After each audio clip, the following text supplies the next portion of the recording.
할렐루야. 네. 오늘 이부 예배 참석하신 여러분 모두에게 하나님의 큰 은혜가 가득하시기를 주님의 이름으로 간절히 축원합니다. 전후자에 계신 분들과 인사하실 때에 10년 만에 만난 친구다 생각하시고 한번 반갑게 인사하겠습니다. 사랑합니다. 축복합니다.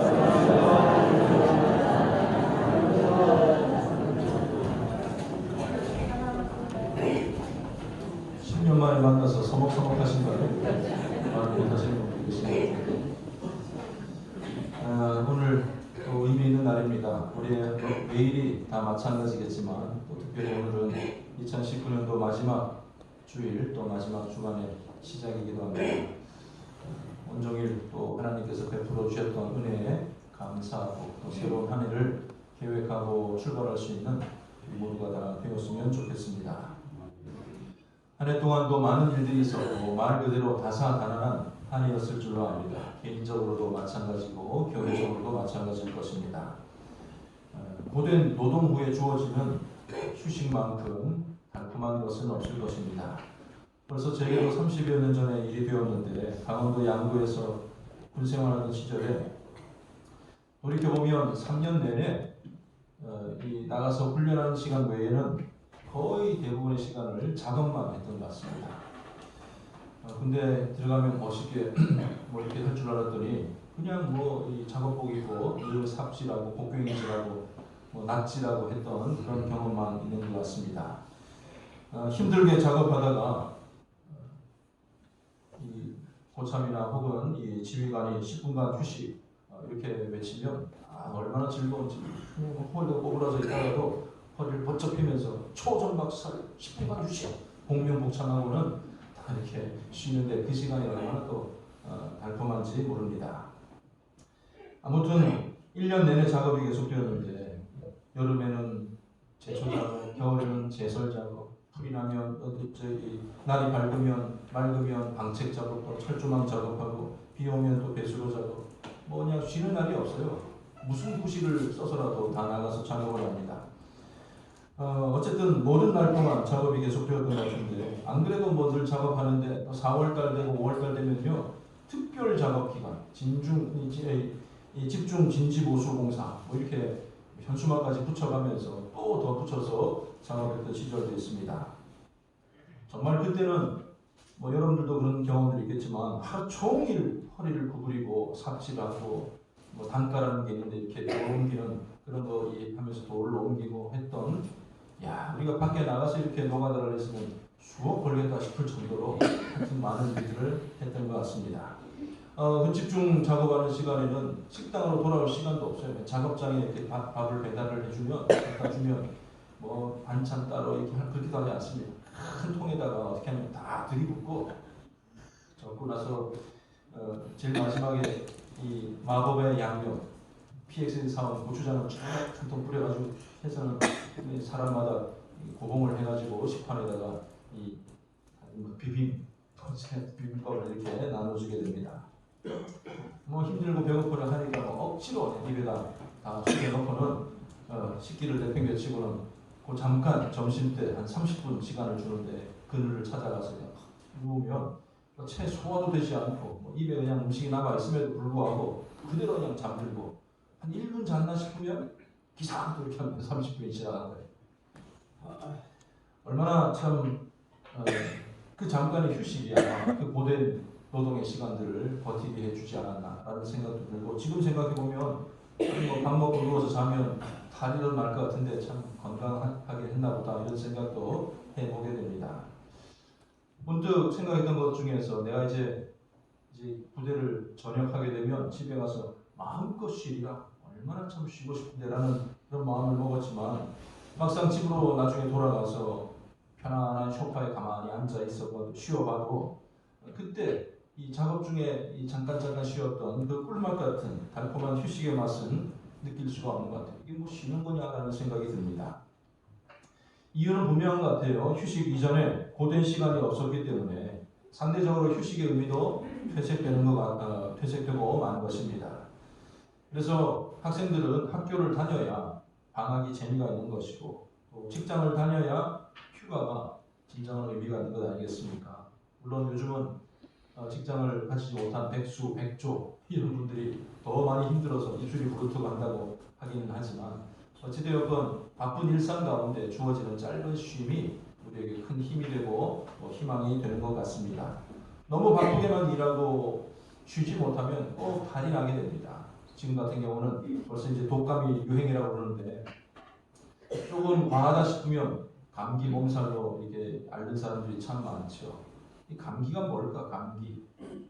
문득 한번 궁금해서 찾아봤더니 이 기운을 느낀다고 해서 느낄 감자, 기운 기자에서 기운을 느낀다는 거예요. 평소에는 그냥 자연스럽게 사는데 몸이 약해지고 감기가 걸리면 차가운 바람도 느껴지고 뼈가 으슬으슬한 것도 느껴지고 뭐 추운 것도 더운 것도 여러 가지 좋지 못한 상황들이 다 느껴지기 때문에 그것을 느끼기 때문에 감기다 이렇게 표현한다고 합니다. 사랑하는 성도 여러분, 한 해 동안 정말로 열심히 잘 살아오셨습니다. 또 교회 생활을 통해서 주어진 직분 감당하시느라고 수고 많으셨습니다. 힘들게 걸어오신 만큼 앞으로 여러분들의 삶 가운데도 참된 쉼의 시간도 주어지게 되기를 진심으로 바랍니다.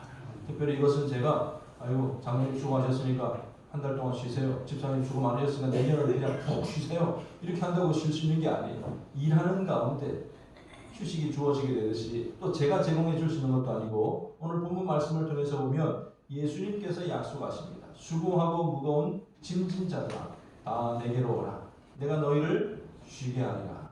주님이 주시는 참된 만족과 쉼 가운데 거할 수 있는 저와 여러분들의 삶이 되시기를 주의 이름으로 간절히 축원합니다. 오늘 예수님께서 우리에게 참된 쉼을 주시겠다고 약속하십니다. 수고하고 무거운 짐을 진 모든 사람들에게 가까이 나오라라고 말씀하고 있습니다.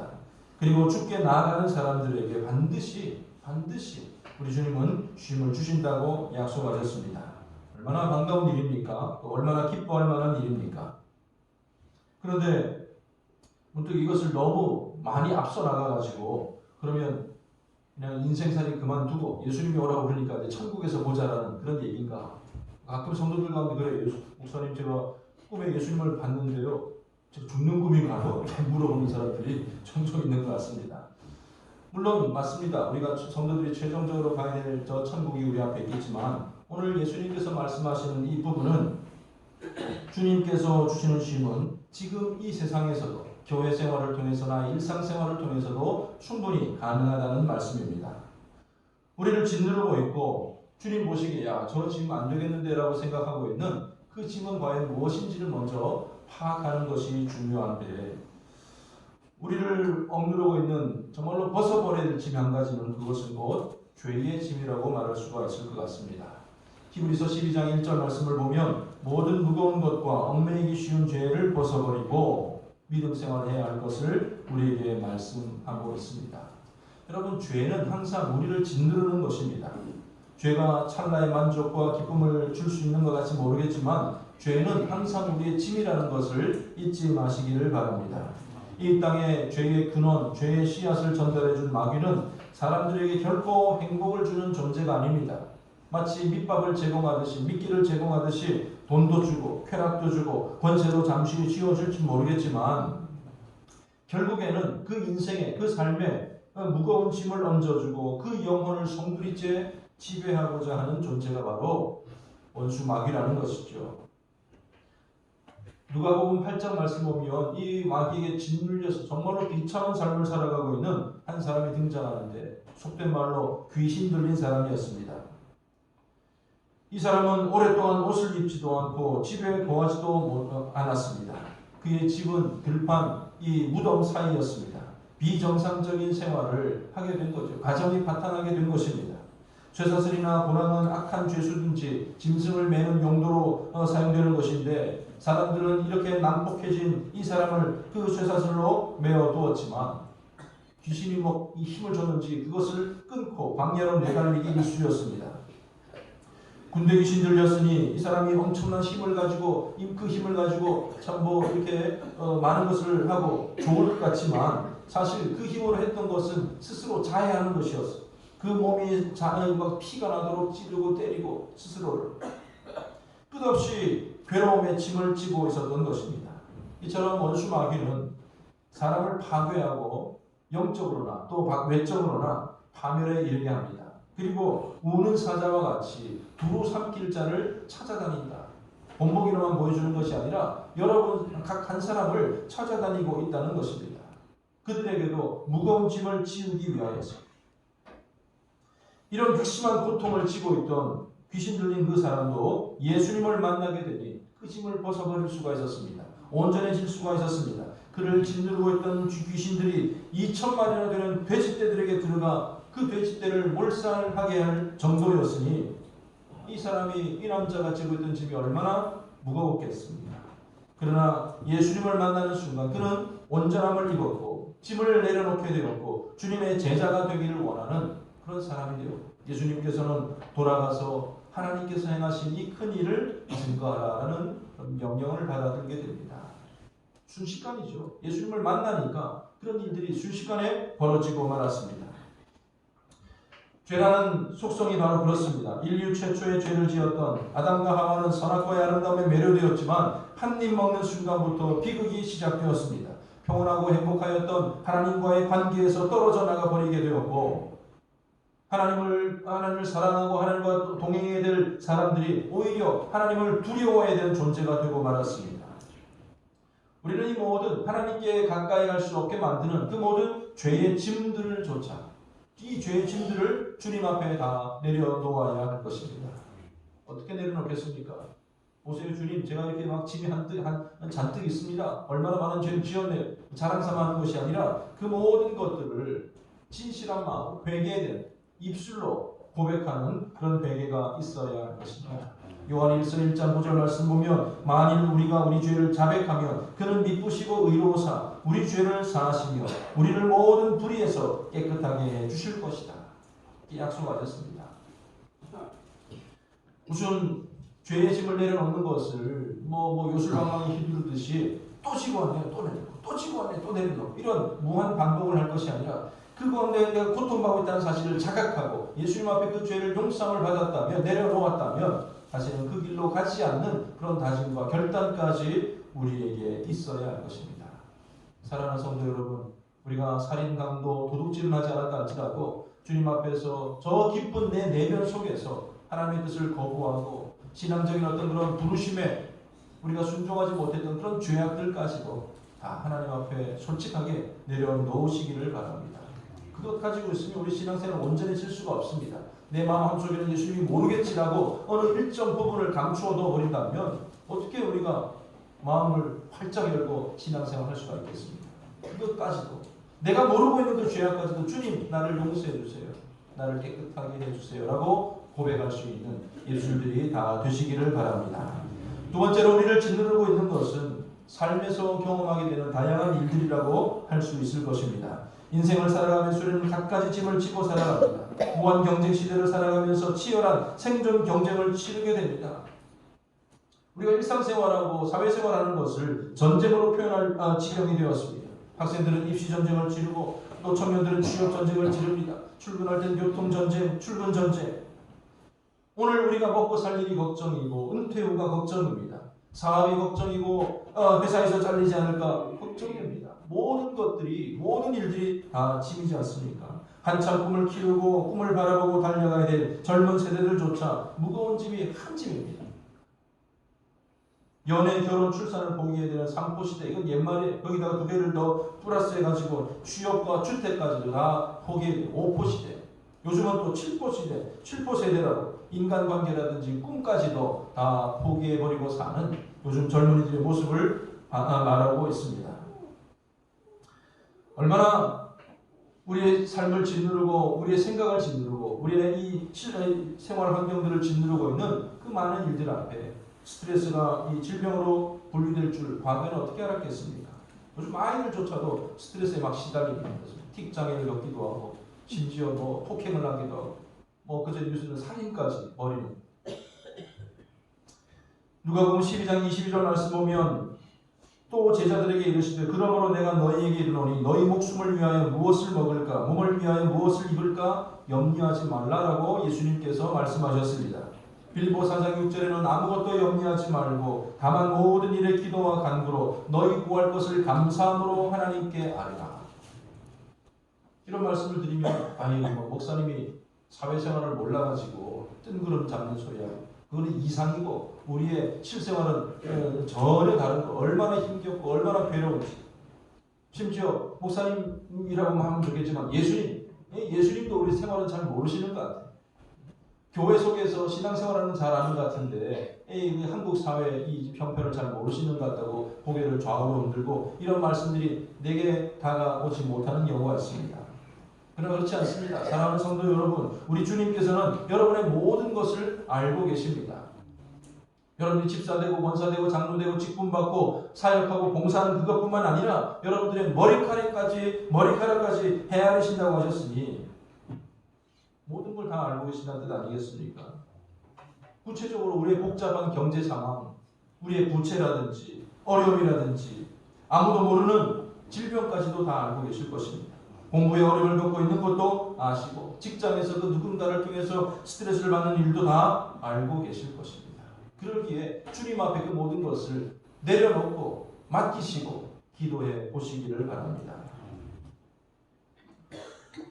오늘 본문의 정황에서 예수님께서 이 말씀을 주신 가장 결정적인 요인은 그 시대에 율법에 허덕이고 있는 사람들에게 수고하고 무거운 짐진 자들이다 라고 표현하셨던 것입니다. 특히 바리새인들을 비롯한 유대 종교 지도자들은 구약 성경에서 율법의 조항들을 뽑아내고 연구하는 사람들이었습니다.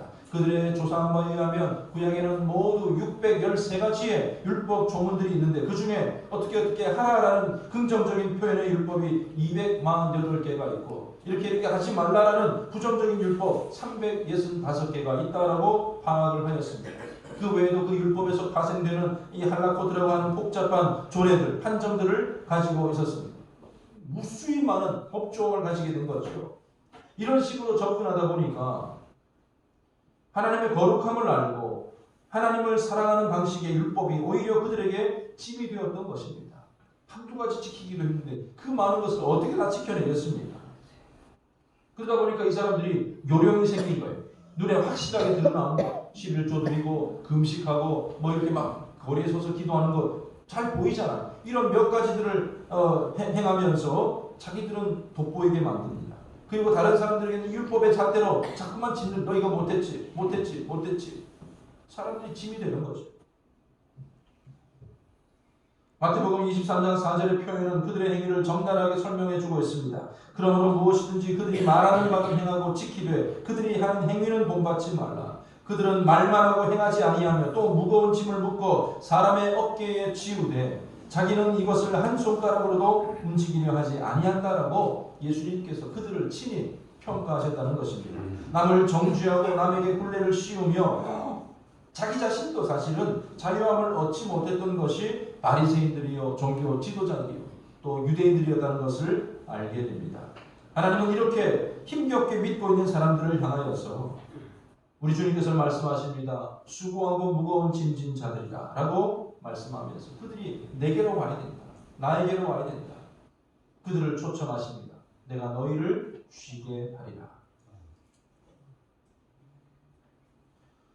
주님이 주시는 쉼은 과연 어떤 것일까요? 주님이 쉼을 주신다는 것은 그러면 이 모든 율법을 다 면제, 지키지 마라 라고 하는 뜻이 아닙니다. 하나님의 말씀대로 살지 않아도 된다는 것이 아닙니다. 요지는 결론은 뭐냐면 그 모든 것들을 함께 져보자. 함께 지고 가자. 주님과 함께 멍에를 지자. 이렇게 표현하고 계십니다. 여러분 멍에라는 것은 서로 밭을 경작하거나 또 수레를 끌게 할 때에 등에 이렇게 걸쳐놓는 것 아니겠습니까? 저는 두 마리를 다 이렇게 함께 묶어놓는 멍에는 잘 본 경험이 없는 것 같은데 또 이스라엘의 멍에가 어떻게 생겼는지 잘 본 적도 없습니다만 분명한 것은 이 뜻을 보면 이 멍에는 두 개가 자유롭게 막 흔들리는 게 아니에요. 딱 고정이 되어 있어가지고 이쪽으로 가면 이쪽으로 가요. 또 반대로 가면 함께 가야 되는 그런 멍에라는 것입니다. 그런데 더 일이 복잡해지고 더 일이 힘들어지는 것이 아니라 스스로 율법의 멍에를 지고 갈 때는 무겁기도 하고 방향도 제대로 하고 있는지 알 수가 없지만 주님께서 함께 지고 갈 때 주님께서 주도권을 쥐고 계시고 멍에를 함께 질 때에는 우리는 수월하게 분명하게 올바른 곳으로 갈 수 있다는 말씀입니다.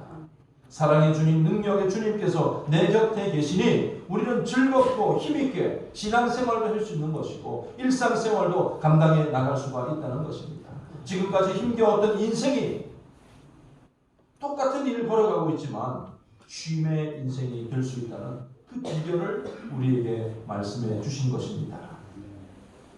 여러분들 마라톤 경주가 어떤 건지 알잖아요. 아주 긴 시간을 달려야 되는 것인데 큰 대회에서는 수천 명의 이 마라토너들이 출발을 하게 됩니다. 그런데 그들 모두가 다 우승을 목표로 하고 있는 사람은 아닙니다. 어떤 사람 참가하는 데 의의를 둔다 그거 말고도 선수들 중에서도 우승자를 도와주기 위한 소위 말해서 페이스메이커라는 사람들이 있는데 이 사람들의 역할은 우승 가능한 선수가 처음에 보폭을 일정하게 하고 속도를 일정하게 달려갈 수 있도록 옆에서 달려주는 역할만 하는 거예요. 끝까지 자기가 가서 1등을 이루는 게 아니고 이 사람이 적당하게 잘 갈 수 있도록 혼자 모르는 사이에서 막 부딪혀가면서 뛰는 것보다는 둘이 뛰고 세 명이 뛰고 그러면 얼마나 평소에 훈련도 해왔고 아는 사람이고 하니까 얼마나 쉽겠습니까? 그래서 기록이 향상되고 어느 정도 기간이 잘 가고 있다, 진행되고 있다 싶으면 이 페이스메이커는 자동적으로 빠지게 됩니다. 물론 뭐 밀어준다든지 손을 잡는다 이렇게 하면 반칙이 되겠지만 옆에서 뛰어주는 것만 해도 그 선수에게 큰 힘이 되는 거죠. 우리 주님께서 바로 우리 각자의 인생에 그렇게 해주시겠다는 뜻입니다. 근데 예수님께서는 어느 정도 뛰다가 함께 뛰다가 빠지시는 분이 아니라 우리와 끝까지 항상 함께 해주시겠다고 약속하셨습니다. 마태복음 28장에 보면 내가 세상 끝날까지 너희와 항상 함께 있으리라. 우리 주님이 이 땅에 오실 때부터 사실 임마누엘로 오셨잖아요. 하나님이 우리와 함께 하신다. 우리 주님이 우리와 함께 하신다로 오셨는데 주님 떠나가실 때도 내가 너희와 끝까지 있겠다. 너희와 항상 함께 있겠다라고 약속하셨다는 것을 잊지 마시고 기억하시기를 바랍니다. 수백 가지 율법들이 유대인들을 얽매이고 있었듯이 세상의 짐이 아니라 세상의 짐은 고사하고 교회 생활을 하면서도 짐을 지고 가듯이 힘겨운 모습들이 있습니다. 처음에 직분 받을 때 즐거움과 은혜와 감사는 사라지고 일만 남은 거예요. 왜 이렇게 일이 많냐?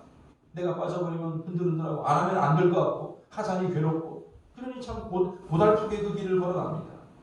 성도가 하나님 안에서 참된 자유와 기쁨과 평안함을 누리지 못하고 무거운 삶을 살아갈 때가 있다는 말씀입니다. 여러분 그 일을 가되 이 약물로 그냥 고집으로 가지 마시고 오늘 이 비결을 꼭 기억하시고 주님 앞에 가지고 나오시기를 바랍니다. 나 혼자 감당할 일이 아니고 또 혼자 감당해서도 안 됩니다. 주님과 함께 멍에를 지게 될 때에 그것은 일이 아니라 참된 쉼이 되는 것이고 기쁨이 되는 것이고 은혜가 되는 것이고 신앙의 행복을 우리에게 가져다 줄 줄로 분명히 믿습니다. 다시 한번 말하지만 이 쉰다는 것은 그래 너 저기 좀 가만히 소파에 앉아있어. 그리고 주님께서는 막 그냥 쟁기질라고 낯질라고 주님께서 다 일하시고 우리는 뭐 음료수나 마시면서 그냥 TV만 보고 있다는 그런 상황이 아니라는 것입니다. 주님과 함께하는 기쁨, 함께 가는 즐거움이 있다는 거예요. 사랑하는 부부간에 왜 사랑이 싹틉니까? 어려울 때는 헤어졌다가 또 좋아지면 다시 만나고 그럼 무슨 정이 있겠어요? 좋은 일도 나쁜 일도 슬픈 일도 기쁜 일도 함께 그 자리에 있었기 때문에 우리에게 교회 생활이 고달프고 힘겨운 생활이 아니라 행복한 신앙 생활을 만들어 가야 할 것입니다. 주님과 함께 멍에를 지게 될 때에 때로 잘못된 나의 생각이나 방향을 바로잡을 수가 있습니다. 주님과 함께 지고 갈 때에 더 신속하게 정확하게 목표점을 향하여 가게 될 것입니다. 교회를 아끼고 직분을 잘 감당해야 되는 생각들은 다 가지고 있을 것입니다. 그러나 그 모든 짐들을 나 혼자 지고 가겠다고 생각하지 마십시오. 주님과 함께 걸어가시기를 바랍니다. 우리에게 주신 비전에 내 생각을 맞추고 나의 발걸음을 맞추고 살아가게 될 때에 그 사역은 수고스럽고 무거운 짐이 아니라 우리에게 참된 보람과 즐거움과 행복을 가져다 주게 될 것입니다. 두 번째로 참된 쉼을 얻는 삶을 위하여서는 오늘 말씀 보니까 나를 배우라. 주님을 배우는 삶이 되어야 된다라고 말씀하고 있습니다. 내게 와서 내게 배우라. 나의 어떤 면을 예수님의 다양한 면들이 있잖아요. 내가 십자가를 진 것을 배우라. 뭐 이런 것은 아니겠고 오늘 말씀 보니까 29절 보니까 나는 마음이 온유하고 겸손하니 그래서 내게로 와서 그것을 배우라라고 말씀하고 있습니다. 주님의 그 온유한 마음, 주님의 겸손한 마음을 배우는 것이 우리에게 참된 쉼을 보장한다는 사실을 꼭 기억하시기를 바랍니다. 사실 우리의 마음의 짐과 괴로움은 똑같은 상황인데도, 똑같은 상황을 접할 때도 어떤 사람은 이렇게 달라지고 어떤 사람은 저렇게 달라지는 이유가 온유하지 못한 마음에서 비롯될 때가 많이 있습니다.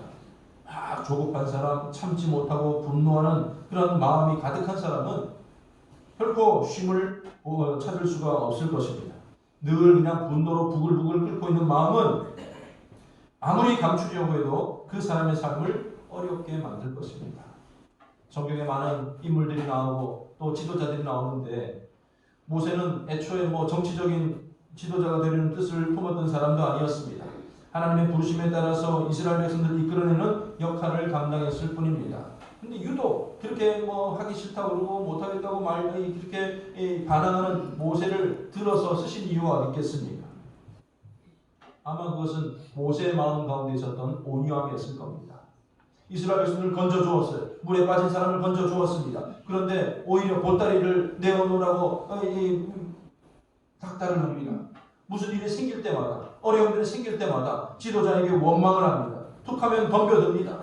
네가 무슨 지도자냐? 형제들까지도 모세에게 덤비지 않았습니까? 모세의 속은 아마 까맣게 파들어갔을 겁니다. 막 조급하고 분노하는 사람이었다면 아마 스트레스로 그냥 뒤로 넘어갔을 거예요. 그럼에도 불구하고 40년간이나 백성들을 인도할 수 있었던 것은 모세의 성품, 온유한 성품. 그에 대한 표현을 보면 세상에 있는 모든 사람들보다 온유했던 사람이다. 강직하고 분명한 카리스마가 지도자에게 필요한 덕목 같아 보이지만 오히려 온유함이 그를 오랫동안 그 자리에 있을 수 있고 또 하나님의 뜻을 이루어가게 한 줄로 분명히 믿습니다. 사실 우리는 세상 사람들처럼 그렇게 치열하지 않아도 됩니다. 세상 사람은 이게 전부인 줄 아니까 여기서 결단을 봐야 되는 거예요. 여기서 성공을 하든지 인기를 얻든지 결단을 봐야 됩니다. 그러나 우리는 비밀을 알고 있잖아요. 세상에 목을 걸지 않아도 되는 그런 사람들이라는 것입니다. 이 세상의 삶을 보람있게 살다가 이 세상보다 더 영광스러운 하나님의 나라가 있다는 것을 다 알고 있지 않습니까? 우리는 우리 앞에 놓여있는 또 다른 영광을 향하여 달려가는 사람들입니다. 좀 넓은 마음으로, 온유한 마음으로, 티격태격 짜증난 무슨 밥그릇 때문에 세상 사람들과 다투고 그냥 이렇게 그렇게 하지 마시기를 바랍니다. 심지어 교회 속에서 성도들끼리도 주의를 하면서도 천국 소망 가지고 있는 사람, 천국의 영광을 두고 있는 사람들이 그냥 세상 하는 사람들처럼 그냥 똑같은 방식으로 다투고 분노하고 그냥 토라지고 돌아서고, 사람들은 몰라줘도 하나님께서 다 알고 계시고 하나님께서 갚아주실 것인데 이런 마음으로 나아갈 때 우리는 온유함에 거할 수가 있을 것입니다. 또한 우리 주님은 겸손하신 분이었습니다. 그는 근본 하나님과 동등된 분이었지만 보좌를 버리시고 낮고 천한 이곳까지 오셨습니다. 그리고 십자가의 그 모진 고통의 길까지 겸손하게 받아들이셨습니다. 제자들을 섬기는 일에도 늘 앞장서셨습니다. 노예나 할 법한 일이었던 발 씻기는 일도 몸소 행함으로 섬김의 끝이었던 것인가를 보여주셨습니다. 생색내기가 아니라 처음부터 끝까지 겸손한 삶을 살아가신 우리 주님, 우리도 주님의 그 겸손함을 닮아가야 할 것입니다. 여러분, 사람들과의 관계 속에서 갈등이, 다툼이 어디서부터 시작됩니까? 내용 자체는 별것도 아닌데 한풀 꺾이지 않는, 양보하지 않으려는 그 마음에서부터 비롯된다는 걸 알고 있지 않습니까? 장기를 두다가 물려줄래 안 물려줄래, 속였네 안 속였네, 사소한 일을 때문에 감정이 나타나지. 주의를 하면서도 여러 가지 나눔을 하면서도 이런 일들. 마찰이 일어날 만하면 제일 중요한 것은 그래도 내가 옳은데라고 주장하기보다는 허리 한번 굽혀서 숙이면 되는 것을, 겸손하면 문제가 사라지게 되는 것을. 여러분, 겸손함은 결코 비굴함이 아닙니다. 넉넉한 자, 여유로운 사람의 덕목인 것입니다. 아무것도 없는 사람은 겸손해질 수가 없어요. 그냥 막 건드리면 자존심이 상하고 그렇게 되지만 넉넉한 사람은, 예수 그리스도를 소유하고 천국을 소유한 사람은 겸손하게 살아갈 수가 있다는 말씀입니다. 예수 그리스도로 인하여 구원받고 영원한 천국을 보장받은 우리는 좀 더 겸손하게 살아가야 할 것입니다. 겸손하게 주님 안으로 들어가시기 바랍니다. 함께 멍에를 쥐고 조금 더 힘을 빼고 주님이 이끄시는 대로 따라가 보시기를 바랍니다. 그 인생이 최고의 인생이요 참된 쉼을 보장받게 될 줄로 분명히 믿습니다. 사랑하는 성도 여러분, 우리의 궁극적인 쉼의 장소는 저 천국일 것이지만 이 땅에서도 우리는 쉼을 누리는, 여유를 누리는 그런 삶을 살아갈 수가 있을 것입니다. 바라건대 내 인생을 나의 것으로 우기지 마시고 모든 무거운 짐을 주님 앞으로 가지고 나아가시기를 바랍니다. 그리고 주님께 배우시기를 바랍니다. 주님과 함께 멍에를 지시기를 바랍니다. 그렇게 살아가는 인생이 참된 보람과 가치를 얻게 될 줄로 분명히 믿습니다. 그렇게 살아가게 될 때에 참된 만족과 쉼도 임하게 될 줄로 분명히 믿습니다. 금년 안에 여기까지 오느라 얼마나 수고 많았습니까? 얼마나 많은 일들이 있었습니까? 바로 중요한 시점입니다. 주님, 제가 이렇게 살았지만 나의 실수를 용서하여 주시고 주와 함께 동행하는 삶이 되기를 원합니다. 그리고 다가오는 2020년도도 제가 그렇게 살기를 원합니다. 참으로 적절한 때라고 생각되어집니다. 주와 함께 한 해 한 해를 또 살아가고 또 하루하루를 살아가다가 마침내 저 천국에서 영원히 안식 얻는 그 자리에 함께 할 수 있는 저와 여러분 모두가 다 되시기를 주님의 이름으로 간절히 축원합니다. 기도하겠습니다. 하나님 아버지, 은혜를 감사드립니다. 삶이 만만치 않습니다. 인생이 고단합니다. 주님 말씀하십니다. 수고하고 무거운 모든 짐진 자들아 다 내게로 오라 말씀하시고 그들에게 쉼을 주시겠다고 약속하셨습니다. 이 약속이 우리에게 소망이 됩니다. 아버지 하나님, 죄의 짐을 내려놓을 수 있도록 도와주시고 삶의 짐을 내려놓을 수 있도록 도와주시고 아버지 하나님, 사역의 짐들 주와 함께 멍에를 지고 걸어갈 수 있는 우리 모두가 다 되게 하여 주시옵소서. 우리의 남은 생애 동안 이 약속 가운데 거할 수 있도록 도와주시고 마침내 저 천국에서 영생 복락의 소망 가지고 살아갈 수 있도록 도와주시옵소서. 감사드리며 예수님의 이름으로 기도드립니다. 아멘.